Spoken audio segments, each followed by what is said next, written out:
is the fourth meeting of the Capital Improvements Program Committee. As we've said in the prior meetings, for the benefit of the, I won't fill in how many people are watching on television, many I'm sure. This is an advisory committee to the planning board, and we review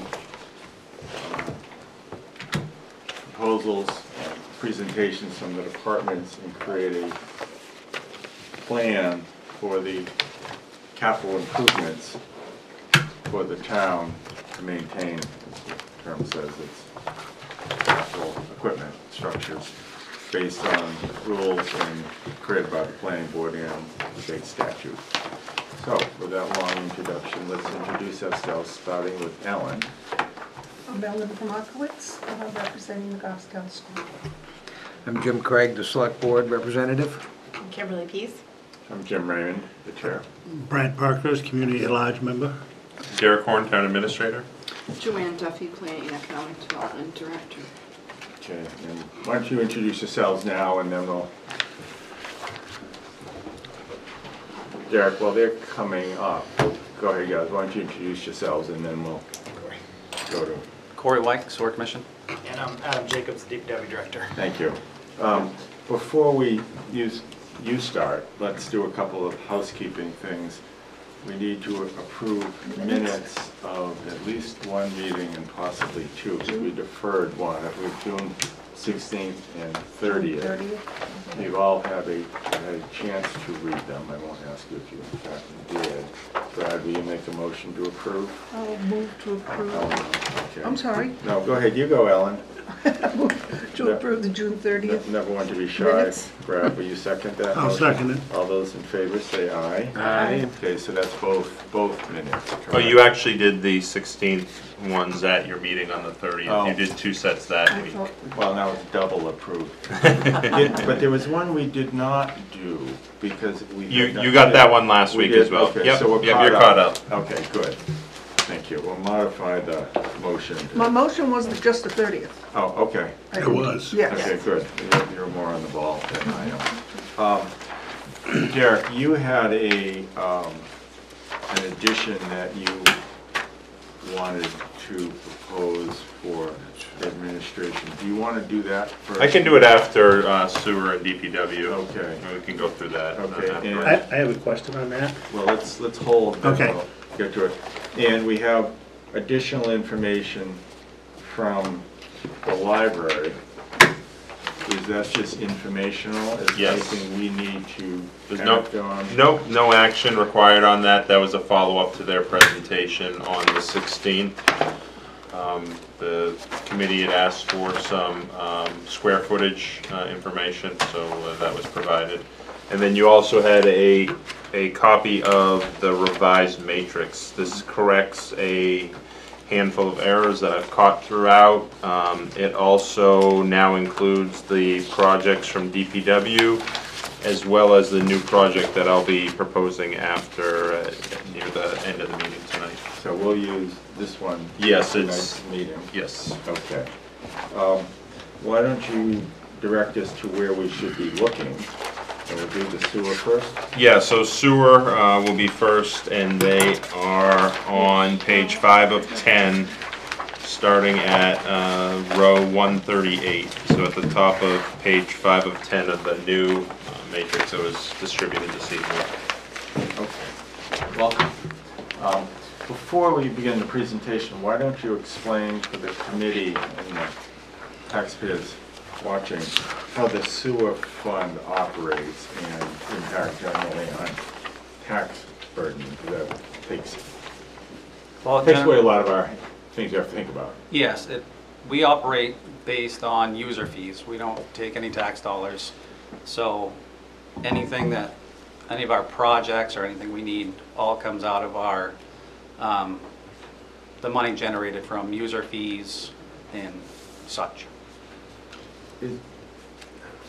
I don't see that there's anything like that, but I suppose there could be items that were not, but we don't have. In the past, there was the VACCON truck that had been shared between sewer and DPW. That is not in your matrix this time for the next 6 years. They just have sewer rehabilitation projects. So there are no shared items that live both in the general fund and the sewer fund. So everything, it looks like, that's on the matrix now is paid for by the sewer fund? Yes. Correct. Okay, why don't you walk us through them then? You've done it in the past years, and I think you've created a expectation that you're periodically improving our system, so. Yep.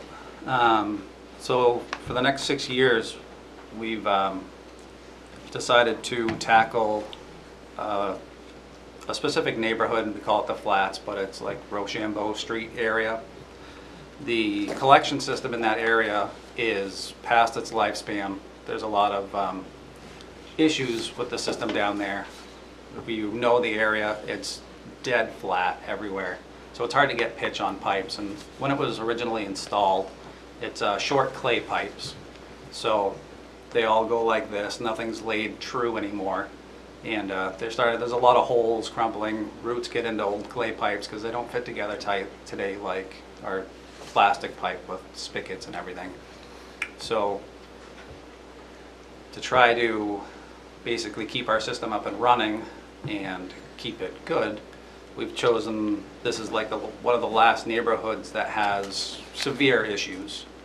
So last year, well this year we did Louis Street, which was 1,200 feet. We replaced that, and that came out great. And from then on, we're going to go over to Albert Street, which is a little short dead-end street over there. That's 468 feet. And obviously, we all know prices have gone through the roof. So that one's at $507,389. And that street is along with all the whole neighborhood, same issues. All the manholes will get replaced, all the pipe gets replaced. How do you create pitch? You create pitch actually by upsizing the diameter of the pipe. The bigger the pipe, the flatter you can lay it. So on Louis Street, we actually upsized the pipe from an 8-inch to a 10-inch. And they're able to engineer it so you can actually make some of it a little deeper here and there. Where back in 1950, when they installed most of that, they didn't have modern equipment like we have today.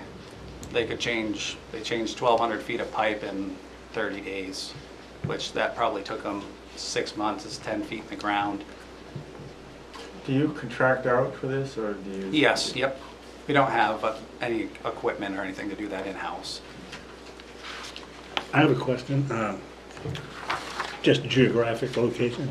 Albert Street you said it's a dead end, it runs off on what street? Cross Street, right behind Bartlett School. Okay. So you know where I'm trying to picture it, that's all. the oil change place on Mass Road across from Pizza Market? Yeah, If you were to take a left right there, that's Rochambeau Street. And your first right is Cross Street, and that would take Oh, you okay, over yeah. to the old landfill. okay, yeah. I And know. Albert Now Street's okay. right off of that. Right, you gotta get out more often. Why don't you walk us through the others, just so we know what's coming down for future years, so when people ask Jim Craig, how come you're not fixing my sewer, he can have a response. So in 2024, we're gonna start on Higgins Street. Higgins is the same neighborhood, but that street runs all the way through. And there's a couple of intersections off it, so those ones are a little more difficult because you have to tie in the intersections as you go. So that one's a little longer. And that one's at $628,387. And again, that whole neighborhood, same issues. What does that mean, multiple sites? Multiple sites means we're not just changing a section, we're doing multiple sections. Of that area? Yep. Okay. We're basically changing the line from one manhole through several manholes and then stopping. Okay, each one of those is a section? Yep, because sometimes what we'll do is they'll call them point repairs. In past years, a point repair would be added to this, and it would just separate Thank you. what it's called. And then we move on to, No, Ellen has a question. oh, sorry. Question. Line 138, the very first one, the dollar amount is in this year for 216,497. And under the memo, it says it was proposed as 645 because 2021 work was postponed. The sewer signed a contract for 861. I'm not understanding those numbers with the number that's on that line. What'd I do? I missed something? No, can I speak to this? Yeah, go ahead. So, the Louis Street portion is kind of billed between two separate years. A large portion of that was held over. It was encumbered at the end of 2021. And then they added the new cost for the total project at $216,497 in 2022. So that is out of this year's budget, and then they had the remaining, I think it's like 420,000, or no, it was 645. So it's a large project, but the majority of it was funded in their 2021 budget. Okay. Thank you. Walk us quickly through the others, just so. So 2025, did I do 25? Well, do it again. 2025 is Higgins and Plummer Street. That's the second half of Higgins, and Plummer Street ties into it. So we'll have to do Higgins and tie into Plummer. And then Brookline Street and Higgins Street is another intersection. That's the third portion. I think that one was broken into thirds because it's so long, tying into the side street again. And then 2027, Higgins, the very end of Higgins and Kermit Street.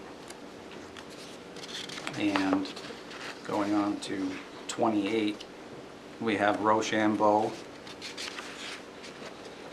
The first portion of Rochambeau. Rochambeau is the longest one, so that's broken up quite a bit as well. And I assume if we continue this matrix forward, you'd be staying in the same vein. Yeah, for a couple more years. And then basically after that, all of our major construction is basically done. We move on to just lining the pipes.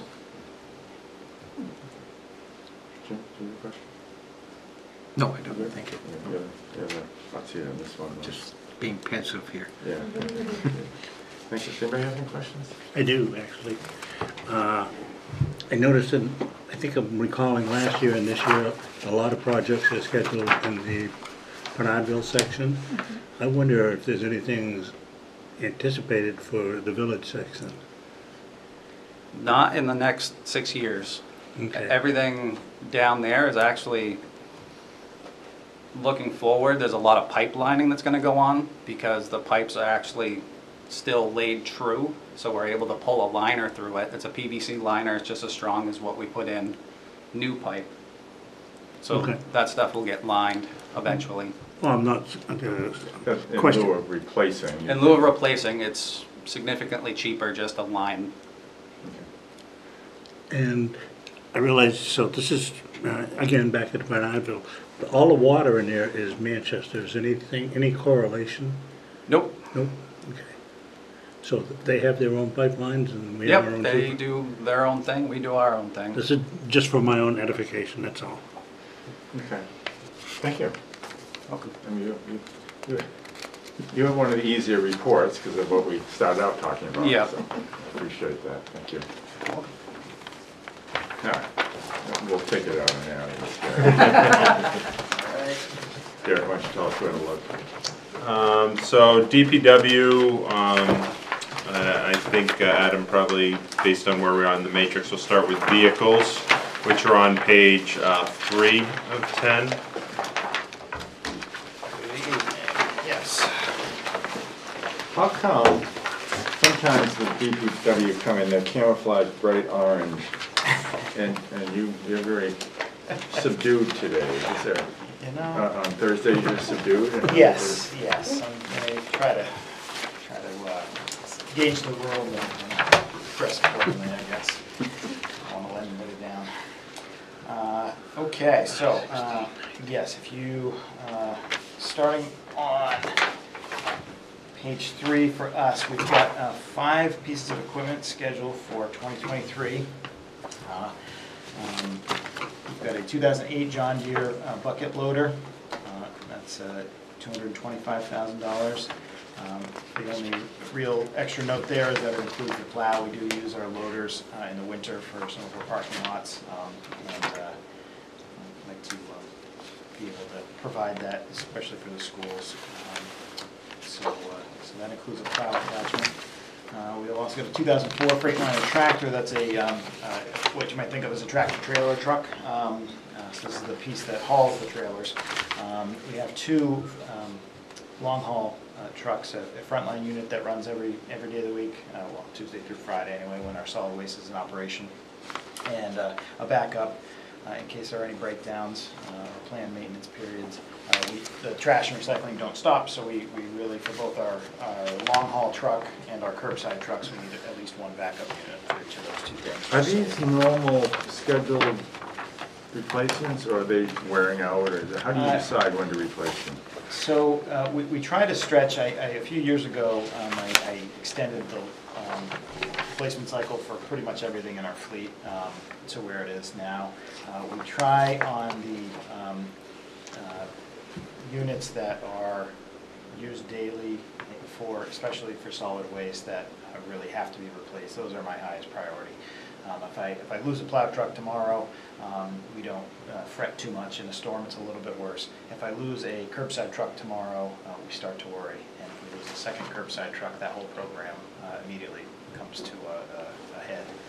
The same with the long haul trucks. If we lose one, we've got the backup unit, but if we lose a second, we now have to start making calls to see if we can rent the tractor trailer truck to come haul for us. And even hours, in the case of our trash and recycling, matters because we're making a couple of runs a day, either north to Bethlehem or south to Charleston, Mass. So we really can't, and we only have so many trailers that can be connected to the building. And for the recycling building, we have a little storage space inside the building itself, but it doesn't take too long before we're out of storage space. So you have full trailers, full buildings, and nowhere to go, or nothing to hook to the trailers to drive it. So those sort of get a little bit more of a higher priority. As you can see, for 18 years, that's a pretty good stretch. That's now been the backup tractor, though, for the last few years. If it was strictly a backup role, we might even try to stretch it a little further. We've had some engine issues with this particular piece of equipment. It's actually, I have a note that the engine was last rebuilt in 2016. That was a full block rebuild, but that was the second time that engine has been rebuilt. It seems to be a little bit of a lemon engine type, so we're looking to move that both from the age and also the maintenance history of it. Bill? So all of these are replacements? Yes or no? No new equipment. Yes. No new? Yes, everything. And they're replacing, so an old one is leaving? Yes. Yep. I do have a note, not in the current year, but a note for you in the future years about that. The one thing that I've informed the select board, we've got for this year, we're replacing a curbside vehicle. I've informed the board I may want to keep that truck, outgoing truck, to have a 4th curbside vehicle, so we have 2 backups. We've experienced a heavier load with the number of stops as more development in town. We've also got a situation going forward where I'd like to make the shift to alternative fuel vehicles, particularly battery operated, battery electric vehicles, and the curbside truck is a place where other communities have done that successfully. So far, nobody's really done it with plow trucks, but curbside packer trucks have been successfully done elsewhere. So I think in the future, we're going to shift to that. To prepare for that, I might like to be in a place where we have 4 vehicles and 2 of those can be converted first. So we still have 2 regular fueled vehicles in case there are major issues. Or Is that a conversion or a replacement? those would be replacements. So we would trade those in. Or When we get what I call large, but that's relative, like the Bog Road development and the Factory Street development. Hadley. No, Called I don't know what Hadley. they call No, it. it's I called call it Hadley Factory Apartments. Street, that's what it is to me. So would they call themselves Hadley something? Okay. That's hundreds of units. Or do they take care of their own trash, or we're picking it up, and what impact does that have on your So routes and the trucks and? per our ordinance, multifamily units, so anything 3 units or above, we don't pick up. So if somebody converts a building to 3 or 4 apartments, they lose the ability to get curbside pickup.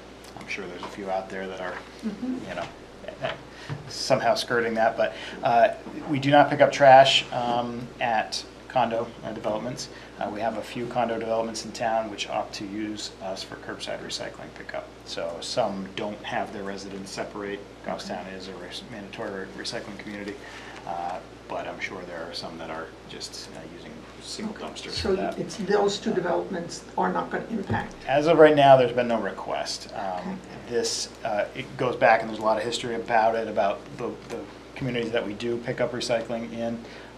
Going forward, you know, there's less of, back when there was a revenue stream, a solid revenue. Right now, we're sort of hovering from slight revenues to fees, and then sometimes, you know, in the last couple of years, a high spike. But as we're kind of hovering in that realm where we're not getting $20 a ton in revenue, there's less reason for us to be pushing these communities to have us pick up their recycling. So Thank you. going forward, there may be requests that come, and I think we'll take those with the board as they come and decide if we're going to be asked to do that. Thank you.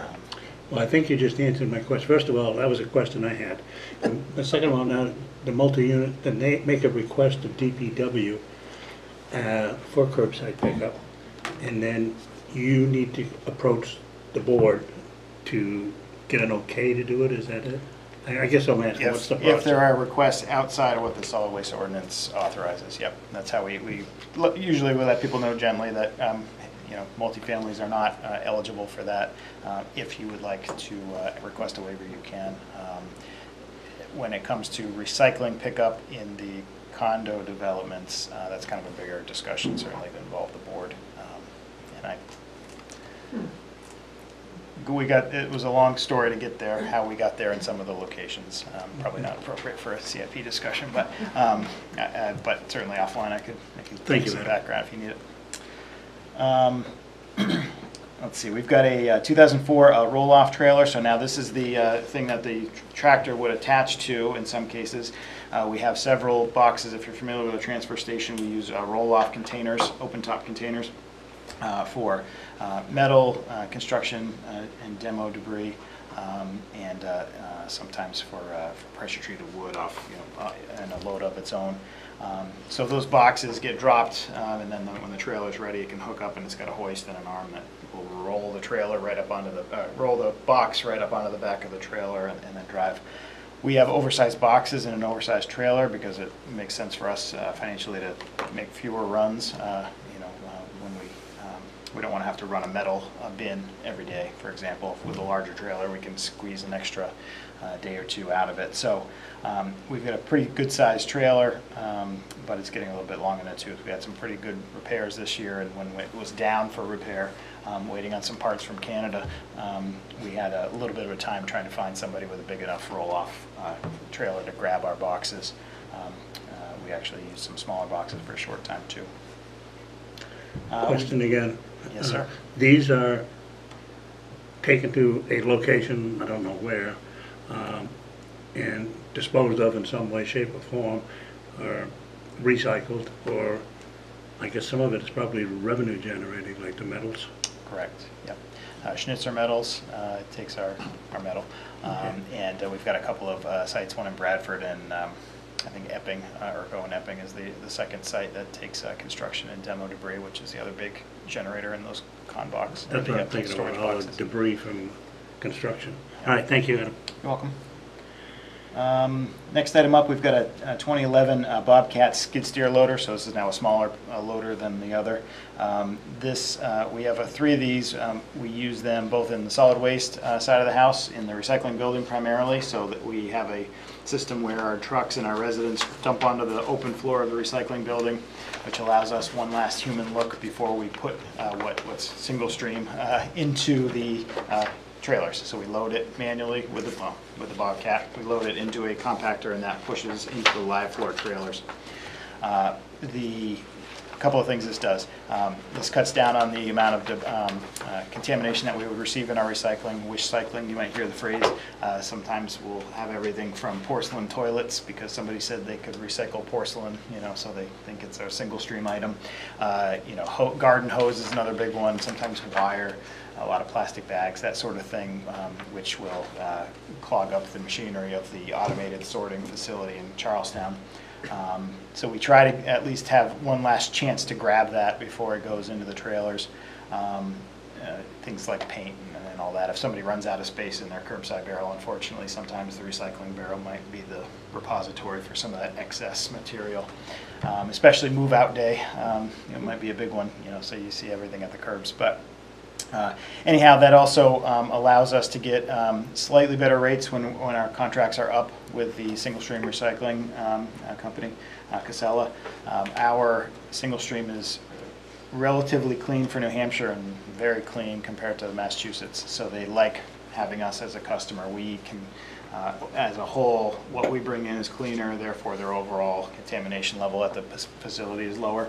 And when they have that secondary market, when they sell off these recyclables, they can make a little bit more profit. So we're one of their preferred sources of recycling, and having that last look is critical to that because we catch a lot of things that otherwise would be in there. That requires somebody to get out and pick it up. And Yes. Yeah. Sometimes the Bobcat can be used, but sometimes you're out with a shovel and a broom. You take those and put them in household trash, I guess. Yep, depending on what it is, sometimes it's a hazardous waste, a household Yeah. hazardous waste item. Unfortunately, sometimes it's a metal or a construction demo item as well. So those Bobcat loaders are used there, but also in the highway side. So we have two in the highway side that are used year-round. In the summer for our construction and drainage projects, basically they'll be at the job site, moving sand, gravel, whatever else, asphalt if we're doing mill and fill operations around town.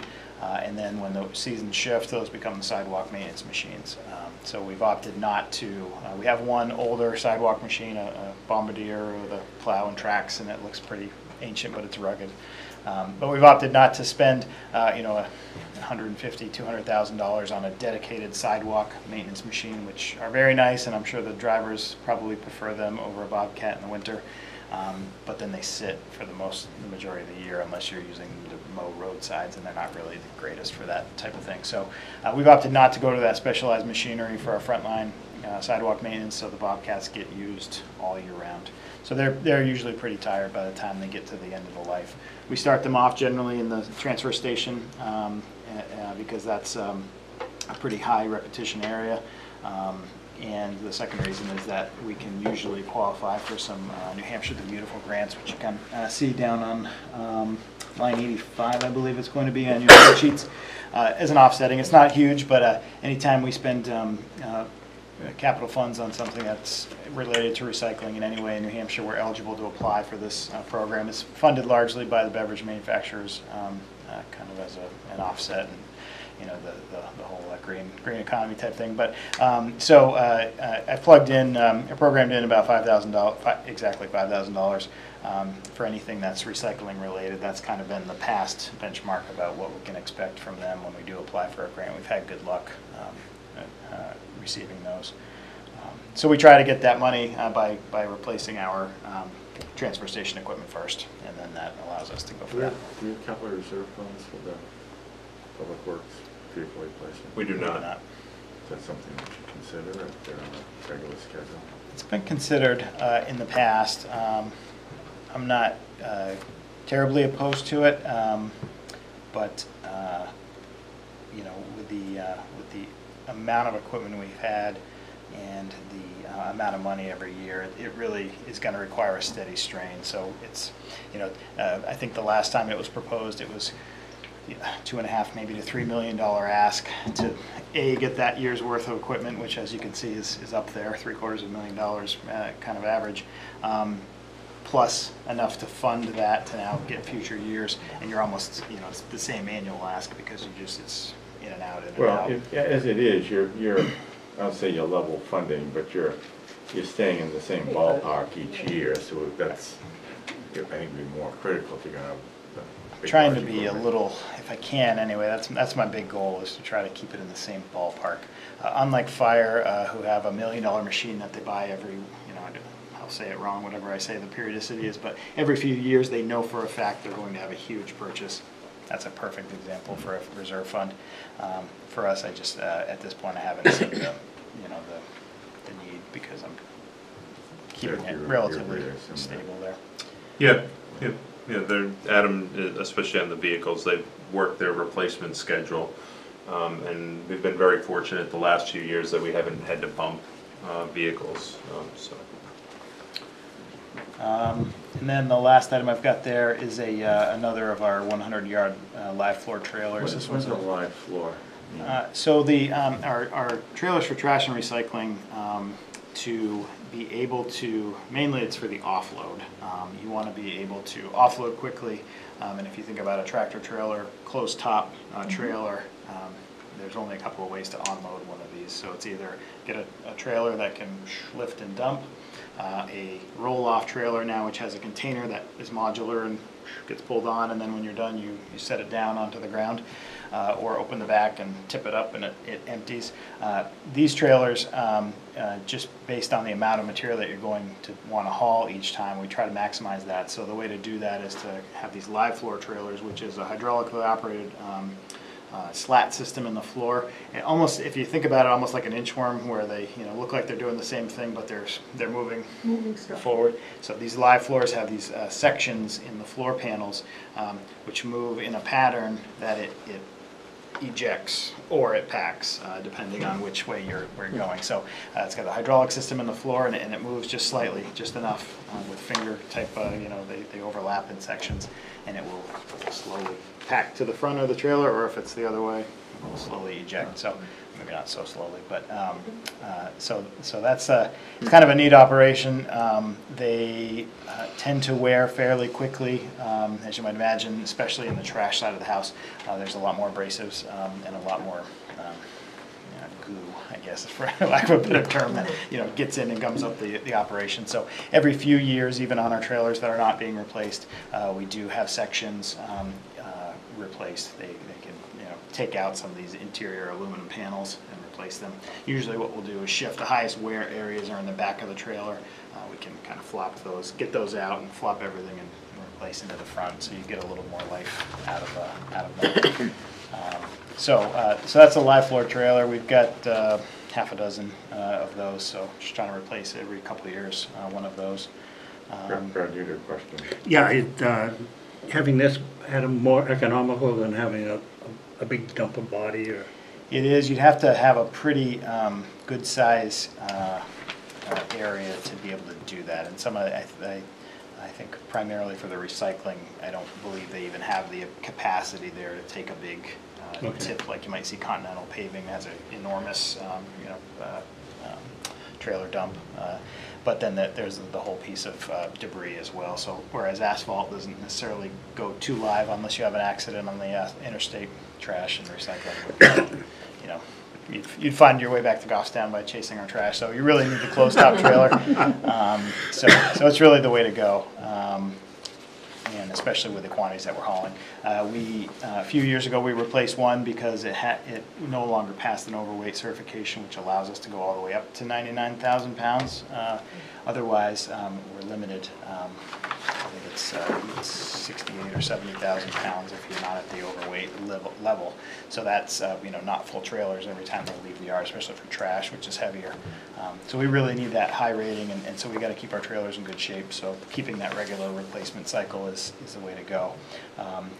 We do sort of prefer a few of our trailers to be recycling only, and that keeps them in better shape. And hopefully we'll see that pay off as the cycle stays long.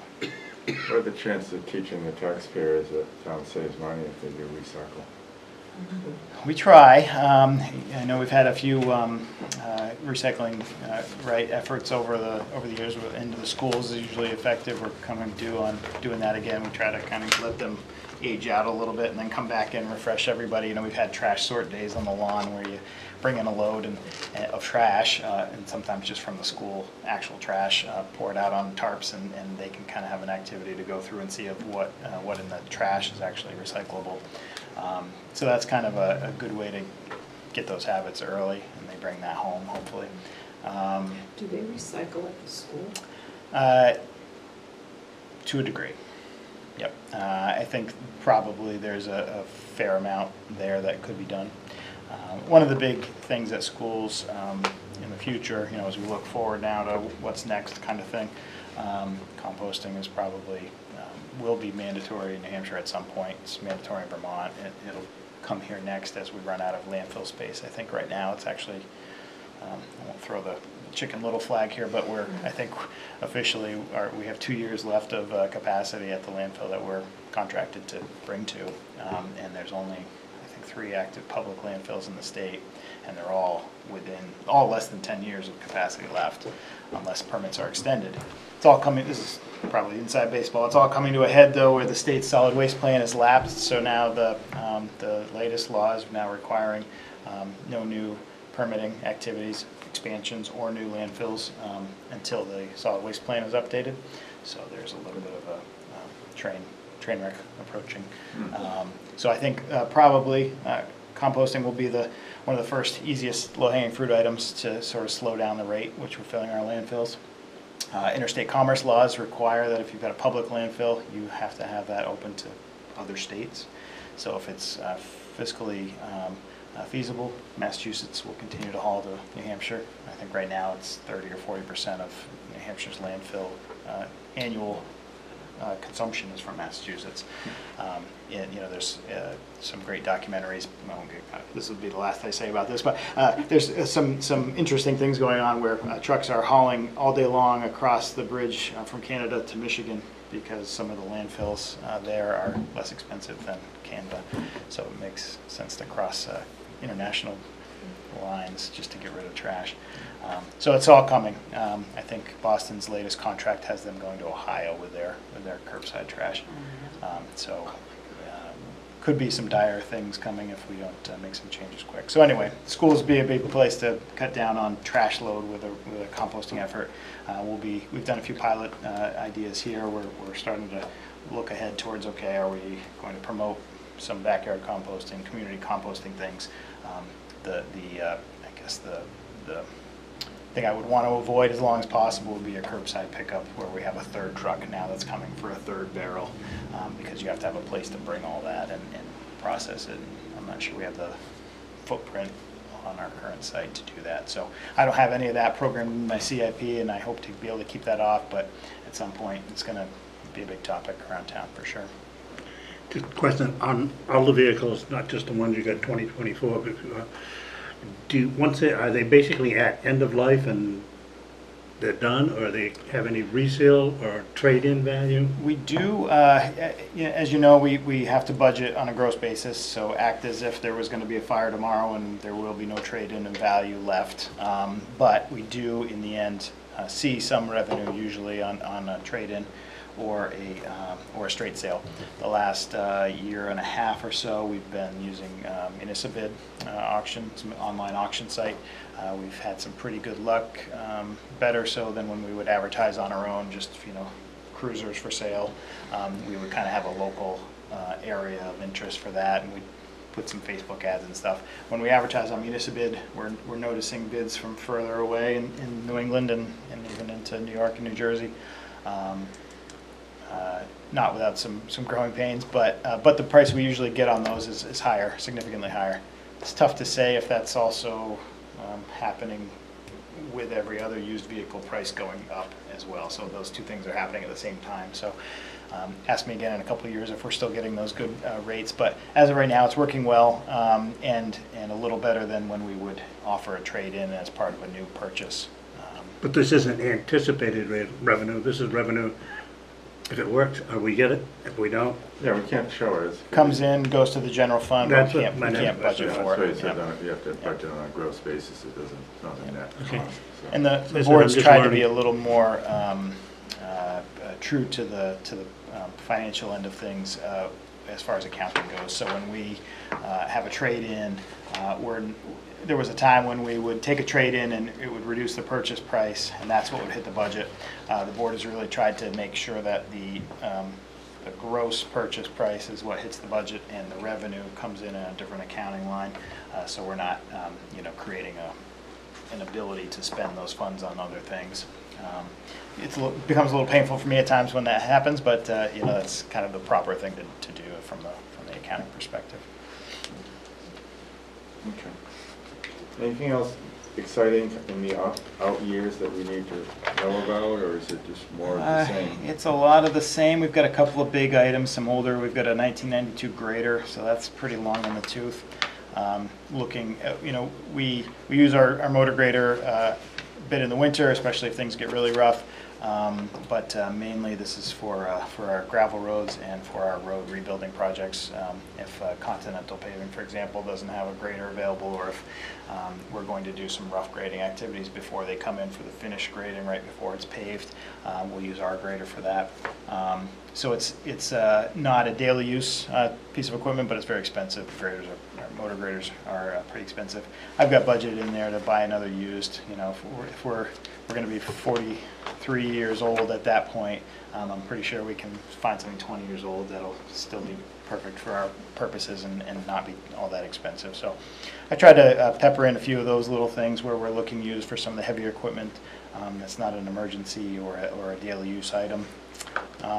There are some reconditioning options if you have a large piece of equipment. I think we tend to hang on to our larger equipment a little too long for some of the reconditioning options. And right now, frankly, the way the labor markets are, I think to be able to lose a piece of equipment for maybe 3, 4, 5 months to have it reconditioned probably isn't the greatest thing either. But I'm not sure that's even valid. There's people having a hard time finding parts managers, let alone somebody to actually take apart a loader. So I think some of those options are going to slowly go away. Just there won't be enough people to do it. this doesn't have anything to do with the equipment. About how many miles of gravel road do we have? Oh, do I have that at my fingertips? Maybe. I mean, it doesn't have any, so if you don't, that's fine. I mean, I'm just thinking of like Joppa Hill, Fersen, I and think it's about five or six maybe. Not much. It's not a terribly large amount, and I'm trying to make that number go down. So we've got in the next few years, we've got gravel road X in our road plan, tentative road plans going forward. We'll try to chip away at them because with that motor grader being an expensive piece of equipment, there's also a talent level. If you're not grading roads every day, like some Vermont towns and some towns in northern New Hampshire, you get really adept at it. If you're not doing it much, you're not as proficient, takes longer. Some of our gravel roads, especially if I pick away at a few, are very geographically spread apart. So now we're sending a motor grader up to the top of the mountain to grade the summit, and then way over into Manchester to take care of it. So we paved Riverview Park this year. We're hoping to get to Arrowhead, which is a gravel road off of that next year, and eliminate that from the list because to send something across the river to Manchester and then back into Goffstown for our little neighborhood there doesn't make a whole lot of sense. because I'm just thinking of the roads that I see up on the mountain. I'm talking Joppa, Fersen, Bryan, Roberts. And they get rough, in the spring, mud season is a bear. Oh, I know, because like New Boston is like 50% gravel. Yeah. It's great if you have a gravel bike. Tough place to Anyway, let's Okay. go. Try to- Let's go on to other stuff then. Okay. So let's see, I am on page 4. Oops. About halfway down the page, line 122, I think, right there. It's changed a little Oops, bit I'm on the sorry. one that was passed out this evening, but if you start on, again, page 4, but we're on line 118 of the matrix that was distributed this evening. All right. Oh, I'm sorry. You're right. I just highlighted the wrong line. 122 is my first item. first, yeah, for- those, For yep. 23. Okay. Sorry about that. So lines 118 through 121 are the items that were budgeted and successfully carried through the process for 2022. Are they installed or purchased or? Let's see. So the air curtain burner has been ordered. A fairly long lead time on that. It's due in October. So probably hope to start having brush being burned in November. The truck scale is open for bidding right now. The ventilation and fire suppression project, we've done some preliminary work, had a couple vendors come and take a look or discuss with us some options, and still circling around what the game plan is going to be there. Depending on who you talk to, there's very different ideas about how much ventilation is needed in the highway garage. I think a lot of companies, HVAC companies that deal with departments of public works are used to the let's get the cheapest possible solution to get ventilation. So you know, one of the things that was suggested to us was open the bay doors and get some real big fans that can be rolled out. And not really what we're looking for this project. I appreciate it if you're kind of in that situation, but health and safety and certainly for the fire suppression piece, we're looking for actual code compliant type solutions. So anyway, I've got a place called the Eversource. They've got a few contacts for me. We'll be hoping to be meeting with them soon to develop an RFP that we can put out to get those going. Probably going to be two separate projects just so we can make sure the fire suppression, that's going to be an all or nothing answer. The ventilation is a little bit more a la carte with some of the needs that we have. The recycling building compact, we've also spoken to the vendor that usually operates ours, so he's working on a specification for us to replace that. That's kind of a modular swap out, so hopefully we can get that received shortly as well. Chris? Yeah, I do, and probably Derek is better to answer this one. This is money that was appropriated last year for the 2022, and let's say it doesn't get done until next year. This money isn't covered? Yes, the special articles are a automatically non-lapsing piece. Okay. The non-special article item, the board would have to take a vote to encumber funds. Normally we'd try to get at a minimum PO in place with a vendor, which satisfies the requirement for an encumbrance. Okay. So, starting with line 122 for current year, or I'm sorry, for next year and going forward. As you probably know, over the last 4 or 5 years, we've slowly added back into the road plan. We had that period where it was underfunded for a few years in a row, and then default level 2 years. We've tried to add that back. We right now have targeted 1.6, and that was based on about 2 years ago, projections for where asphalt pricing was going, the amount of road square yardage that we can reasonably accomplish. We largely do the drainage and the general contract portion of the work in-house, and then we contract out things like the asphalt itself, granite curbing. We have a contract that does that, any head wall type building. Sometimes we'll contract that. So the majority of the work is done in-house. So based on both our limited resources and then the amount of time in a year, we used a couple years worth of averages, and that was the amount that I think is probably, at that time, was the max we could get done. A couple of things obviously have happened in the last year and a half, 2 years. Pricing of oil in particular has gone pretty well, where they were paying you to take oil a year ago, and now it's, all-time highs, right? It's starting to come down again, so hopefully next month's asphalt pricing comes back down. But we're on a variable pricing contract with Continental Paving, so we look to the state's monthly liquid asphalt price, and that's what we use. So the asphalt portion, the liquid portion of our asphalt pavement fluctuates, and that affects the overall price. So that's happened. So we've had prices increases there, but we've also been short-staffed, and I'm sure it's probably like everybody else. There's not an end in sight in that, and I think We're probably seeing the nature of the economy change and the silver tsunami of retirements that we all knew we've been talking about for decades, but it just so happened to come and be somewhat masked with COVID. I think we're in that now. I think we're in the throes of that. So as the labor force shrinks a little bit, unemployment is near all-time lows in New Hampshire, and we're also a graying state. So we've got all these competing things that are. Kim, you have no idea what he's talking about. Neither do I. Present company excluded. Got a few popping though in the last year. So with those two things happening, I'm hesitant to make that change. I think right now a level fund on the road plan over the next few years, I don't have enough information to change it up or down. We've got fewer people to do the work, but prices are higher, so we may. I'm confident it's about the right amount of money. So you may see some tweaks, but I just wasn't ready this year with the way things have changed so fast. We may get to a point where we have to contract out some roads. This year we've split, as Derek mentioned, we've split the Louis Street project with the sewer department, or the sewer commissioners.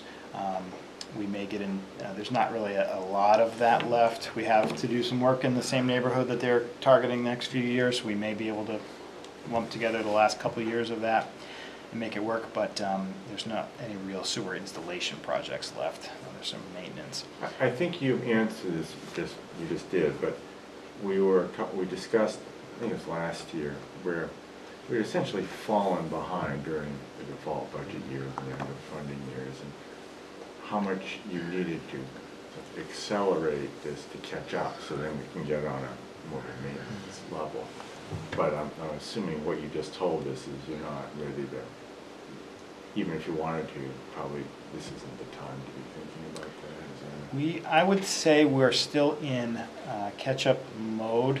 The funding is based right now on our capacity, what we can actually turn out. If I need to contract even a half a mile, that price is 30–40% higher, at least from a budget perspective. So it would spike if I get into that zone. But until I do, I think we're going to keep pushing. Probably like Southwest will overbook a little bit each year, and it's just going to happen. But I think we're not at a catch-up mode yet. So last year we programmed just over 10 miles, I think, of road. So we've out of 130 centerline miles for the whole town. So if you do some quick,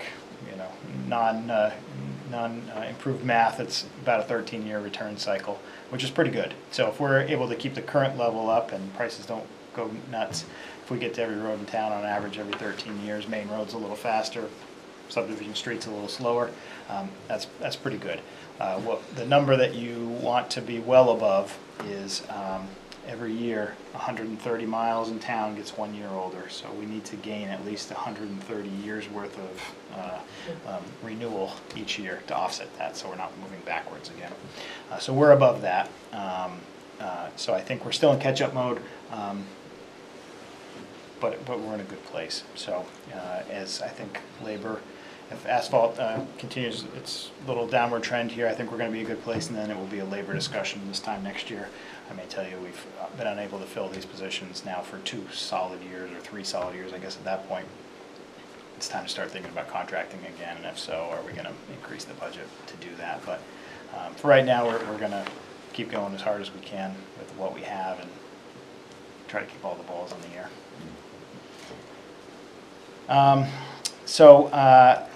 So road plan wise, that's pretty static. We try to do an annual once the budget passes. We know we've got the funds that we've asked for. That's when we develop the finalized list for each year. I don't like to put out information that tells somebody their road is up next year or the year after, because never fail, the list has to be reprioritized for one reason or another, and once it's out there in print, I can never get that back. So as soon as the budget passes, we bring a list to the board. Here's our proposed. You can whisper it to us. We can whisper it to CIP. So look on page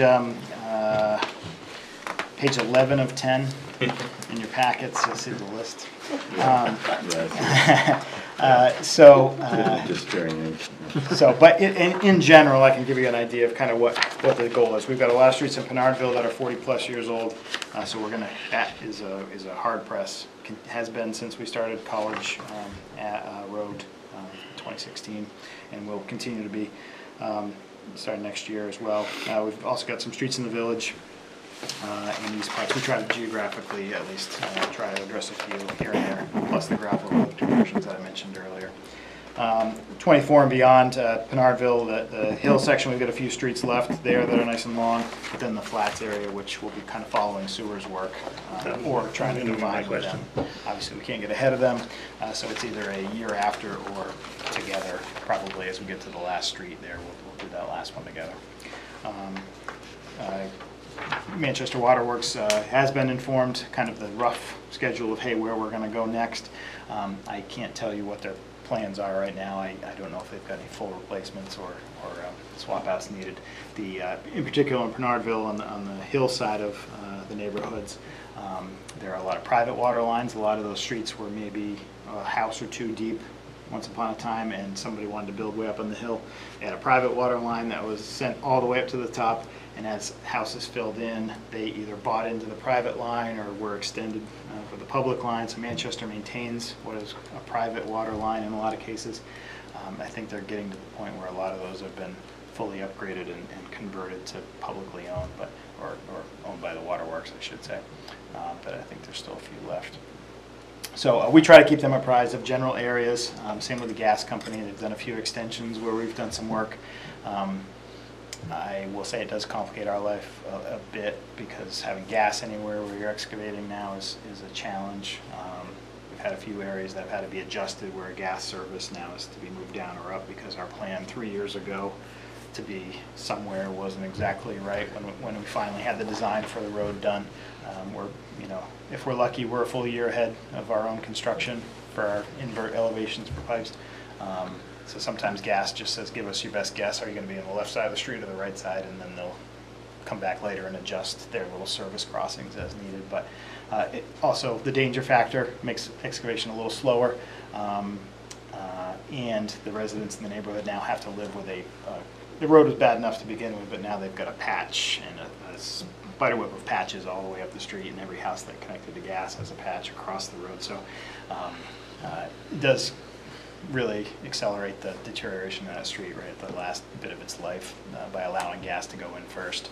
And the timeline just doesn't work to have them in there at the same time as us. So I don't know if they're going to extend anywhere else in town. They talked about this same Flats neighborhood as a possibility, but I haven't heard anything else about that. So we give them the information and kind of let them come to us and tell us if they're going to participate or not. But we're trying to make sure that everybody knows and there's no surprises that a year after the road's done, gas comes in and says, oh, we sure would have liked to put gas in that neighborhood.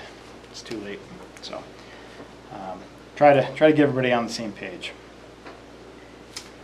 So that's the spiel on road plan. I'll move right on to the next if everybody's ready.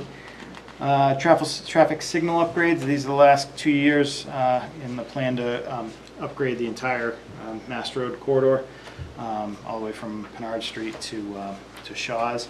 The town does not maintain the signals at the 114-114A split or at Henry Bridge Road. Those are both DOT maintained. Those are part of a corridor traffic study that's in the state's 10-year plan, but we've found out recently this sort of been softly pushed aside. I don't know. We don't have any update on that, where it stands, but presumably both those intersections could be improved either with additional lanes or other alternatives as you might. Alan, you have a question? Yeah, what are upgrades to the signals? So when this multi-year plan was first set out, the original idea was there's been some significant improvements to the controlling mechanisms for traffic signals. So you can have adaptive controls or better programming or really a more standardized approach. So there are certain controllers that work in certain cabinets with certain loop sensors and conflict monitors, and there's all sorts of hardware. As some of this equipment is obsolete, it no longer will, you can't put in a new style controller in a cabinet with old style conflict monitors and signal loops and all the rest. So the idea originally was any that are obsolete, replace those. There's been some improvements with reflectorized back plates that you see the yellow rings around the signal heads themselves. Obviously the conversion to LED was a big one to cut down on our energy costs, but the back plates allow better visibility, lower crash levels, people running red lights inadvertently, if they're more likely to see it up in the sky. The power goes out, you now have something that might stand out rather than a very dark intersection. So that was kind of the original plan. As we got into that, after the first project, it became pretty clear that a couple other things are failing. Both loop sensors, if you've been on Mass Road at all in the last, going on 7 months now, 2 intersections have failed inductive loops in the ground, so the traditional traffic signal detects cars. Some people don't even know that happens, so they detect cars when they're working properly. If a car drives up to a signal, there's a loop that's cut into the asphalt, and when the car drives over it, it creates a magnetic signature that the inductive loop will sense. It triggers a signal to the cabinet. It says, you've got a car there, you need a green light. So then it will work through its programming cycles to get to the green light there, and that keeps the other intersection signs red, all the rest. If you have a failed loop sensor, the signal still knows that it's a busy intersection and needs to give a green light sometime. So it goes to what's called a recall status, when it will just give everything all of a sudden goes to a pre-programmed sequence of, you're going to get a green light for 10 seconds, you're going to get one for 20, you're going to get one for 10, 20, whatever. It's all based on the intersection volumes. So we've had 2 intersections, Rite Aid and Joffrey Street, that are failed. At least one of the loops in each have failed. We made the decision as part of the modernization project to shift to a video detection, which now is something that can't fail mechanically in the street and require saw cutting and maybe repaving every time it breaks. Now there's a camera looking piece that uses a computer to say, oh, there's motion there, I need a green light. A couple other things that it can do is better detect bicycles, pedestrians, wheelchairs, can keep a green light if it needs to, if there's some slow crosswalk activity. It's a better system for coordinating, so now we can start to coordinate our signals. Right now they're all independently programmed. Shaw's and Daniel Plummer share one controller for those 2 intersections, which sometimes creates problems, but aside from those 2, all of the others don't talk. So if you have a more modern cabinet, they can use cell phone signals or other methods to talk to each other, and now you can get hopefully that green light all the way through if there's no other side street traffic that's calling, and improve things on a good day. Some adaptive intelligence, learning, so over time it can stray from the original programming to better serve the platoons at different times of day. So there's all sorts of things that can be improved there. It's one of those situations right now. Unfortunately, the parts have all been ordered for the detection, so we're waiting, and there's no real end in sight. But it's hard to pull the trigger and spend thousands to go cut back in new loops to know that the next day we could get this video detection in and be better. But it's than not we are. more lights, it's Right. just literally upgrading the controls of the existing lights.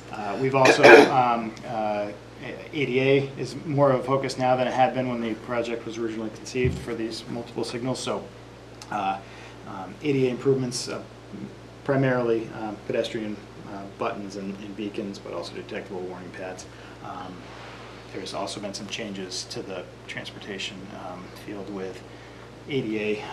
Americans with Disabilities Act was the driver primarily from the U.S. Access Board for ADA requirements at intersections. That started to shift. There's what's called PROAG, or Proposed Right-of-Way Accessibility Guidelines, which are improved. You want to think of it as ADA plus. So there's some things that we've learned over the last, probably now I guess it's 25 years since ADA. Better pedestrian heads. So now you might think of them at the CMC where you hear the little squawk from the box, tell somebody who may be visually impaired that there's a button there to push, or hey, you're at a crosswalk area.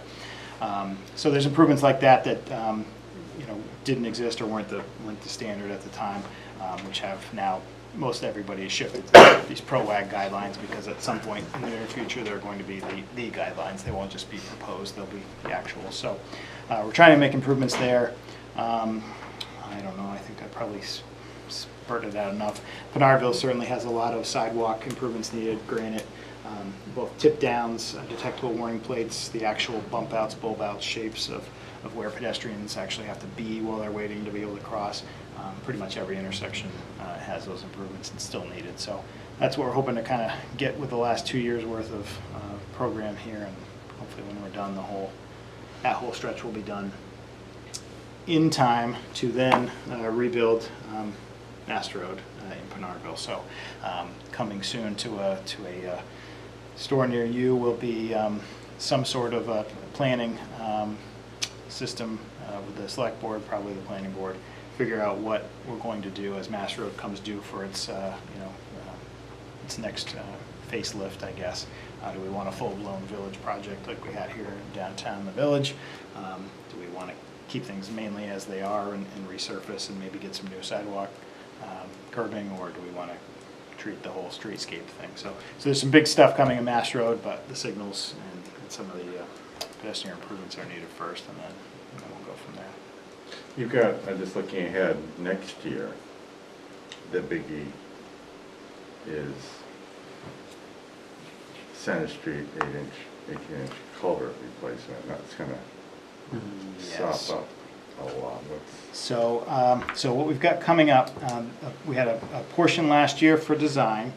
Between Locust and Tibbetts Hill, there's a large middle arch culvert, which is big enough that it's classified as a bridge per DOT guidelines. We have a multi-year project here. So last year, I'm sorry, this current year, but as budgeted last year, we've got money. We're in the study phase right now for preliminary design.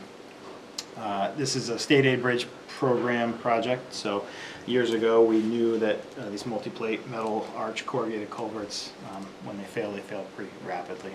So we requested and were accepted into the bridge program, which means the state's got a pocket of funds for municipal maintained bridges. They will provide 80% of the funding for both the construction and the design of that. So if you look back under the 2022 column, we had $157,000 for the gross amount for 22 for that project for the design.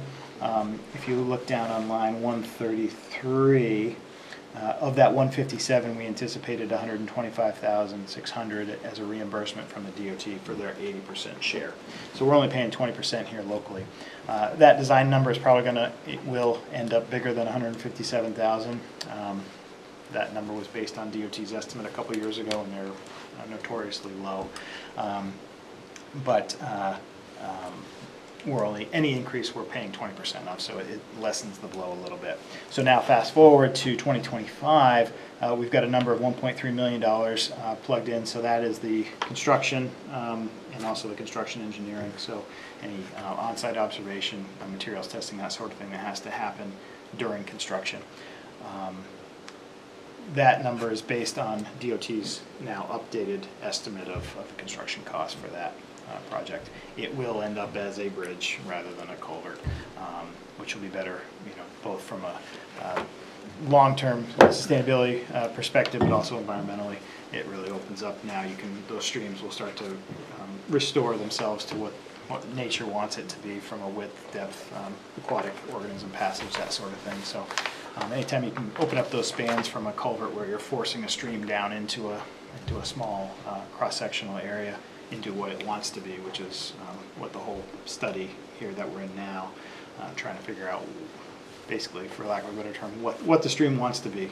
Once we figure out that, we know how big the span is going to be, and then we can start to figure out how to build it. Hold on, Brian. So I'm looking at line 136, and again, you're staying in the same ballpark each year. And that's... Yes, largely there because I try not to program anything else that year with that big item. But also mainly because 80% of that is being offset by line 133. So the state's portion of that 1.3 is $1 million. Likely, with the way things are going here with construction and materials, by 2025 we'll have a little bit of a new number there. but still, it'll be 80% of that will be offset. That's guaranteed, and we've got a contract with the state for that, so that money will happen short of any major catastrophes with the state level funding. Kind of while we're on the subject of bridge aid, right now the state's not accepting any new bridges into the program, so we've asked repeatedly over the last, I guess now 8 years, to add more to this list. They've closed it. The time lag right now is about 7 years, I think, still for bridges. So they've got it programmed fully 7 years out, the current amount of funding they've got. Not accepting any new projects. They've indicated, though, that potentially as early as this fall, they'll start opening that list back up for new applications. We've got a few ready to go, as you might see in our later years. Big but, they have indicated that they want to prioritize red listed bridge decks first, or bridges first. We don't currently have any bridges on the red list. Henry Bridge Road Bridge, the big one, was on the red list briefly for a year before our last project, our rehab project, was done to the abutments, so now it's off again. So I have a feeling when they reopen the list, we're probably going to get rejection letters back from our requests. So Tyrrell Hill, East Dunbarton Road may continue to move. They've, as you see on our plan, right, I've got them now for design in 27 with construction off the CIP window. I'm guessing this time next year I'll tell you, yes, they rejected our requests and we've moved both those bridges to the right again. So they're getting older, but they're not quite ancient yet. But the one bridge that we have in is a good one, and that's a nice. good line, Jim, remember that. We're in fine wine territory with those. Let's see. The other big item on there on the out years, I mentioned East Dunbarton and Tyrrell Hill. Those are kind of sister bridges, the same design. Henry Bridge, this is the big bridge now. I'd like to try to get the deck itself of the bridge, so not the superstructure, not the arches. It's what's called functionally obsolete, so it's too narrow for current standards.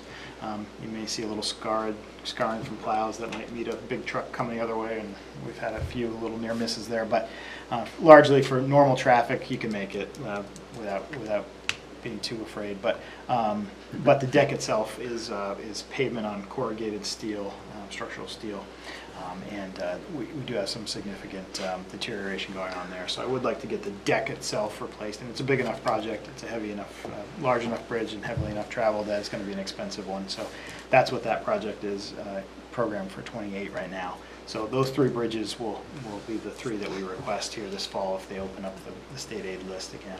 Okay, go ahead, Kimberly. Okay, just a question. The bridge on Tyrrell Hill, is that the one just beyond Blackbrook? Yes. And the one on East Dunbarton Road, just beyond Blackbrook? Yes. Yep. And I think both are on Blackbrook itself. Yep. Okay. Yep. And is the Henry Bridge the truss? Yes. So the project would be not on the trusses, it would be just on the deck, the wiring service itself. Yep. Has that been evaluated? Is that historic? Last time we went through the process for the abutment repairs, it was deemed as not, but I think probably by the time this next project comes around, A, it's going to be almost 10 years older than it was the last time it was evaluated, and B, it's kind of getting more unique as more of those bridges go away too. So there's a pretty good chance. That was what? That was built around 1995. Sounds right. I might even have it. I don't know where I've got it, but I'm talking Henry Bridge. Yeah. might be in my project sheet. I think I did put that in there.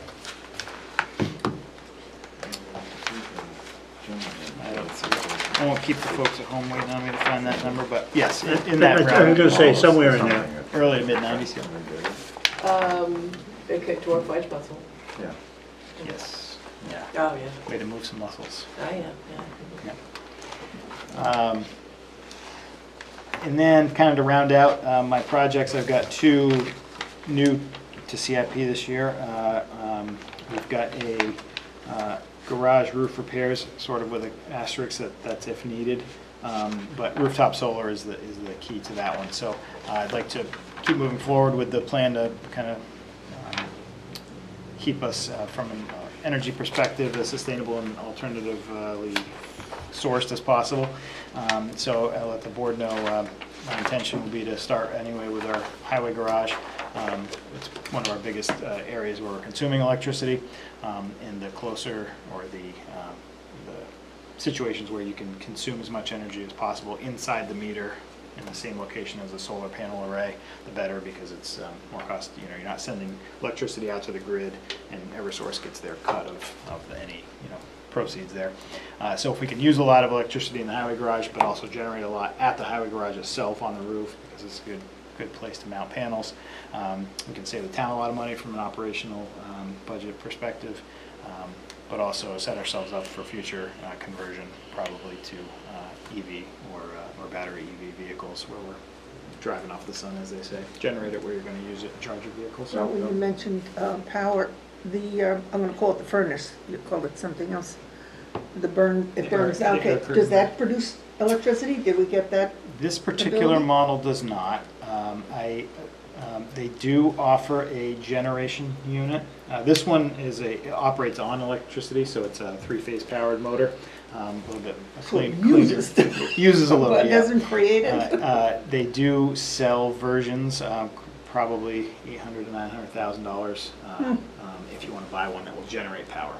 A couple of problems with that. One, I didn't really know about the process itself, where this is the first time we actually were talking about such an incinerator. I didn't want to go whole hog with $1 million project right out of the gate. If this works and we go several years and we realize we're keeping it fed, then maybe we start talking about that kind of thing. Yeah. For those, you really, it almost turns into a reason for being, unfortunately. So I think for us, we don't, as a town, generate quite enough brush to keep an incinerator firing year-round, 8 hours a day, year-round. We're going to be kind of more of on a batch burn probably situation with what we've got. If we really wanted to get crazy and you start cooperative agreements with other towns and all that, but for now anyway, let's make sure this whole thing works, and then if it does, maybe we start talking about that kind of thing. But they do have them, yes. But for now, I think solar is probably the cheapest way to get into an alternative energy source. Based on some very preliminary numbers, there's some favorable payback periods, as you would normally see from even a residential project. So you're talking in that 6 to 7 year time frame is when you sort of break the curve. There's versions where you don't put any money out to begin with, but you don't save any money really over the first 7 to 10 years. Power purchase agreements, that kind of thing. So somebody else owns the panels, somebody else makes the money on the credits, and you're kind of the host. You might save a penny or two per kilowatt, but nothing too crazy. So there's versions of $400,000 was a number that was kind of ballpark suggested by the just a solar company, Revision Solar, that I talked to. They've done a lot of municipal projects, just to give us something for the budget. 200 plus for the actual purchase of a full field of panels for the highway garage, and then around 200 for any structural repairs to the roof that might need to happen. As part of any project down the road, somebody would come in and assess whether or not what we have is sufficient. What they don't want, certainly if it's an investment structure, they don't want to pay for a bunch of solar panels, put them on a roof that needs to be replaced right off the bat, or 5 years in needs to be replaced. So, and certainly not on one that's not strong enough to handle the additional load of the panel. So, so that's the idea there. I talked to the board, and the decision was fully fund in CIP. We could always scale back to some of these power purchase agreements and less outlay versions if we wanted to, or a lease back situation. But for right now, the idea would be fully purchase them. Potentially, it might be a good fund balance project, for example, where we'd see immediate operational budget impacts year one. So that's why that one's in there. I'd like to get it as soon as possible. 23 might be a little soon. I hate to bring things into CIP for the first time in the first year of the project, so that's why I put it in 24, but I put a little note on there. If you're going to move something up, that might be one to think about, because we do start to see that benefit in the operating budget right off the bat if we get one in. But I think in the early years allows me then, when I'm talking about my next curbside truck, as I mentioned earlier, potentially shifting to battery, not the one that's coming in here in the next year, but the next truck to be replaced. This would set us up nicely where we'd have that generation source on site. We could include a charging station or two for those. At some point, I'm sure PD is going to be talking about electric vehicles. That's a logical step for most towns as well. So when we get a hand-me-down PD vehicle, you know, in the years following that, this would set us up nicely. We'd be ready for our own, ready for any hand-me-down. So when we, you know, we look at budgeting by impact by gross cost, expense by department, but then we look on a big picture, and that's when you can start moving things. So it's good to know if it's something when we get there. Brad, you had a question? Well, you were hoping to move it forward, or maybe. Planting seed. how's Is there that? anything that, can something like that be tied into the money that's already been approved for like the garage ventilation and fire suppression system? So I would love to say yes. Initially, the ventilation and fire suppression project actually included some roof repairs. We are experiencing some leaks there now. We've opted for a more of a short-term fix to some of the leaks than the overall replacement, just based on sadly the amount of inflation we've seen from when CIP was proposed last year to now. That $250,000 for that project is probably going to come up short, even just for the ventilation piece. We'll focus on the sprinklers. Whatever's left, we'll spend towards ventilation improvements, and I'm sure we'll get some good ones, but I'm sure it'll be short of where we would hope to be. And certainly, I don't think there'll be enough to do any significant roof increases. So that's why the additional cost, unfortunately, of the solar project. And anybody's guess, I guess, what's going to happen in the next couple of years with solar incentives, and you know, it may get better, it may taper off too. So, Any other questions? A lot of items in it. it is. Oh, I'm sorry, and I didn't hit the very last one. I'll be quick about this one.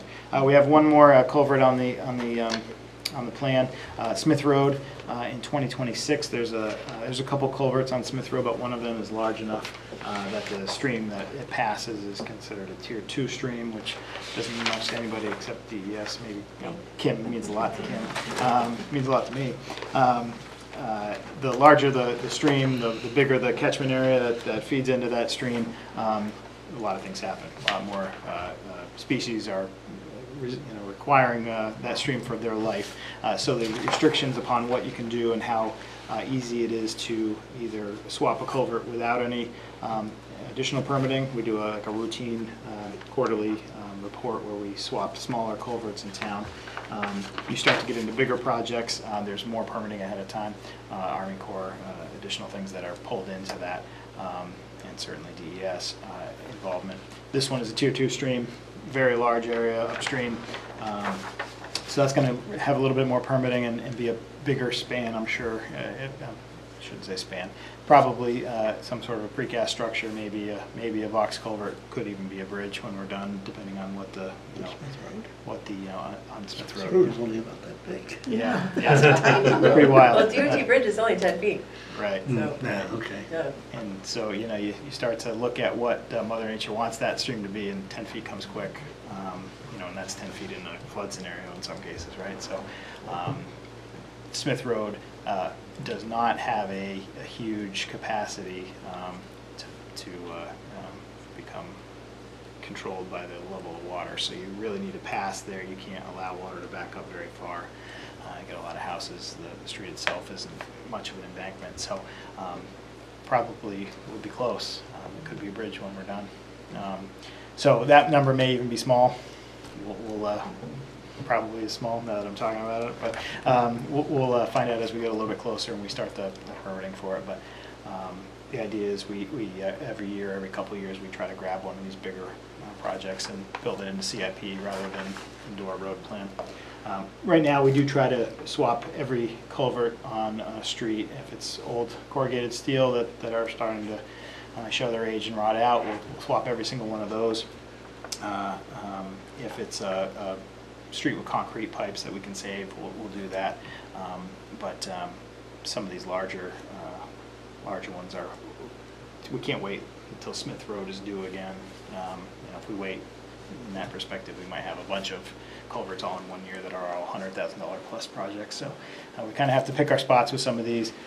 We had a culvert priority modeling exercise a few years ago. We were kind of a pilot community for the state, which then turned into what's called the SADES, S-A-D-E-S program. That's the statewide asset data exchange service. There's maps now that have been created of all the publicly maintained culverts in the state, and they're ranked for, you know, criticality, how many fish can get through, if any, if they're perched, and the answer is 0. You know, does it match the stream size, that kind of thing, and condition. And so we were able to get a lot of our culverts rated in town to sort of help us prioritize which should go first. So this is one that from a little bit from the condition and a little bit from the specifically aquatic organism passage. I think it's a very low score. So this one, both for environmental reasons, but also from the fact that we don't want one of the main corridors to the school there, which is about to potentially become even more of a main corridor to the school if some changes are made at the board level. We don't want that to fail on its terms. We want that to be replaced on our terms when we can kind of manage when it's done off season, of course. So that's kind of the thought process there, and that's why Smith Road is coming up. There's some monies available. I didn't program in any grant funding, but we are always trying. So there's FEMA funds for some. This one might be a good, help me out, Kim. Those USDA funding. ARM funding. So there's a state ARM fund, Aquatic Resource Management. I think a lot of acronyms tonight, but that conservation commissions locally, if they have projects that require mitigation activities, so if you're destroying some wetland or impacting a wetland, you might be forced to create a wetland somewhere else, or contribute to a project that improves a wetland. Some of that funding, especially if you have a project in Goffstown that impacts, they like to keep that fund money spent in Goffstown. So if we keep feeding the ARM folks at DES a list of our priority culverts and asking for some of that money back, they'll send it to us first. So I'd like to think that we can keep on their list and offset some of that money. But as of right now, nothing's lined up. You cover a lot of territory, from driving bobcats around on the trash floor to It's a lot. funds and Master of passage. nothing, but we have to know a little bit about a whole ton of stuff in public works. Yeah, it's crazy, but it's fun. Yeah. Thank you. Anybody have any other questions?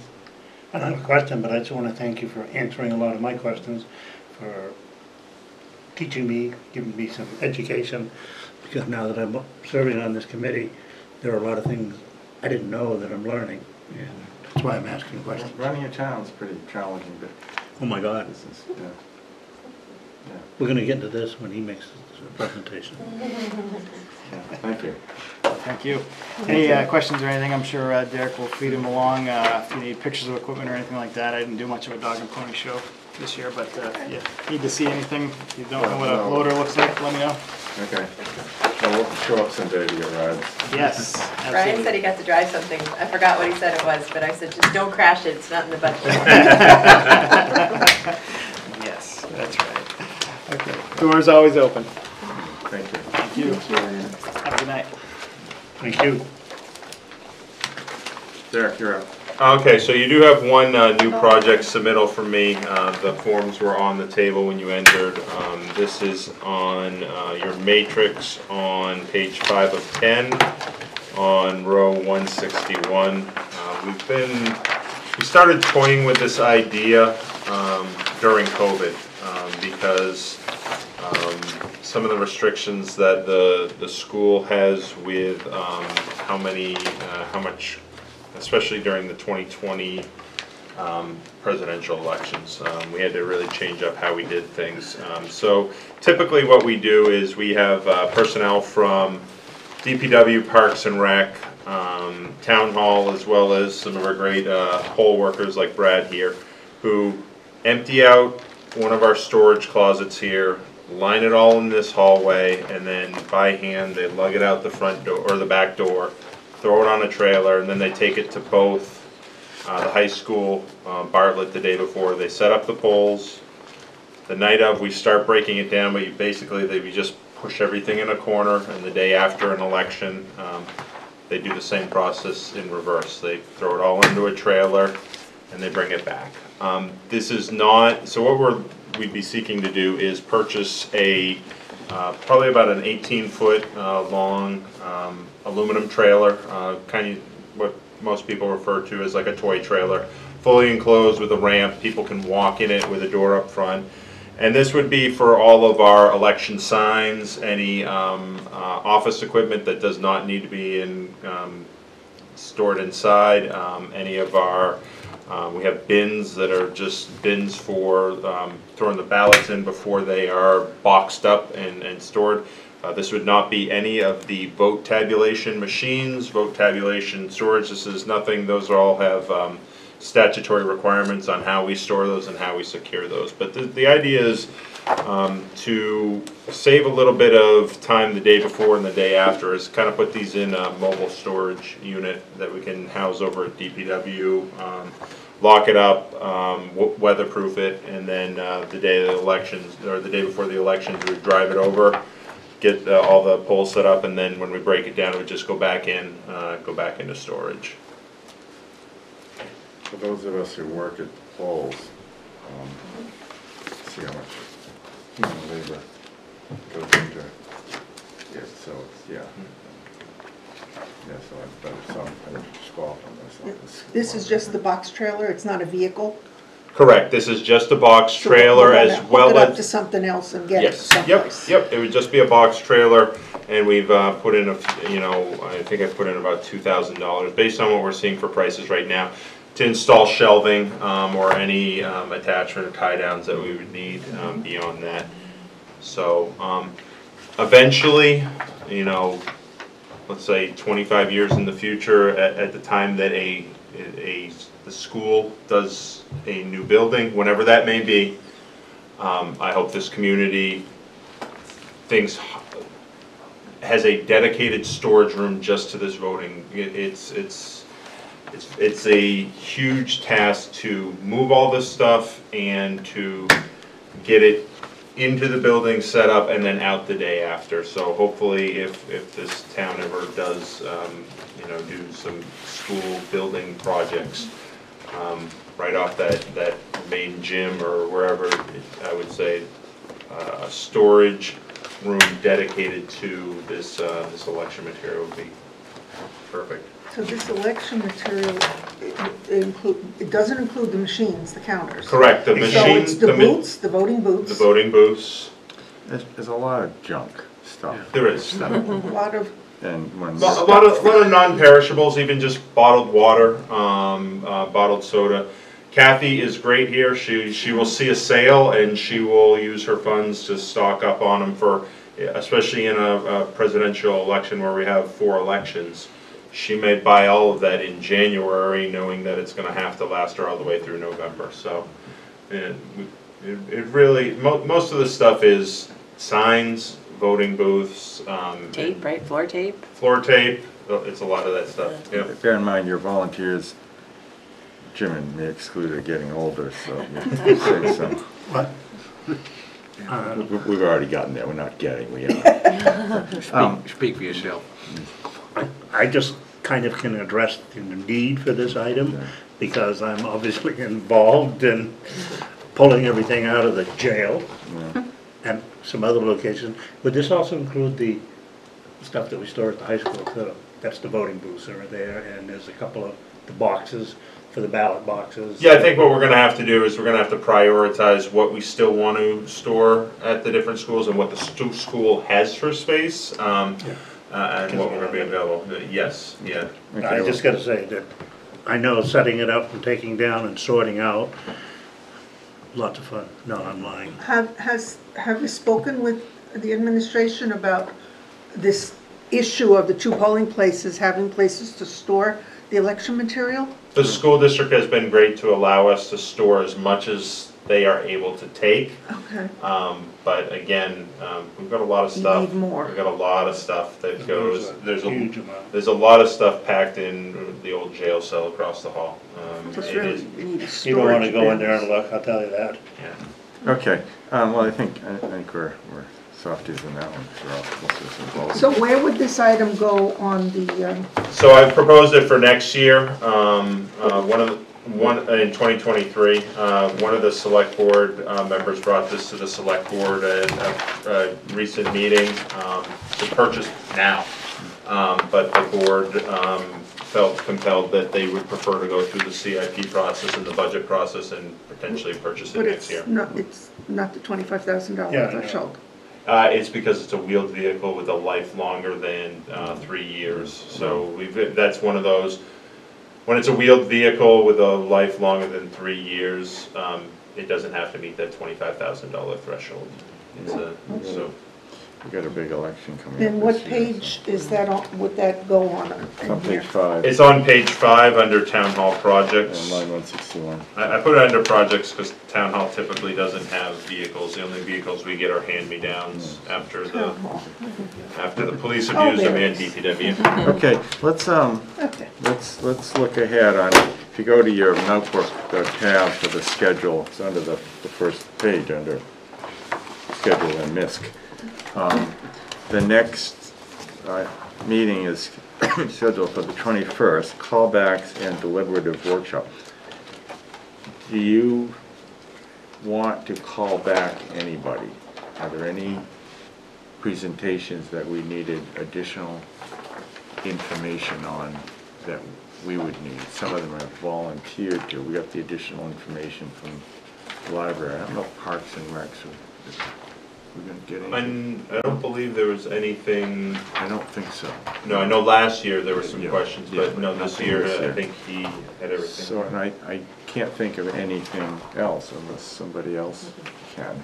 So we don't need any callbacks. Is it feasible to think that we might get through this next time then? And if we make that a goal, we've left another meeting if we can, but it would be delightful if we could. I love meeting with you. So July 21st? Yeah, we'll make that, see how much we can. So that the July 21st will still be on the schedule. Yeah, no, that could be. But we will have no callbacks in where we will discuss. Correct, so we can get right into the deliberation and the photo, which we, Okay. I hope everybody will be here, so dress accordingly.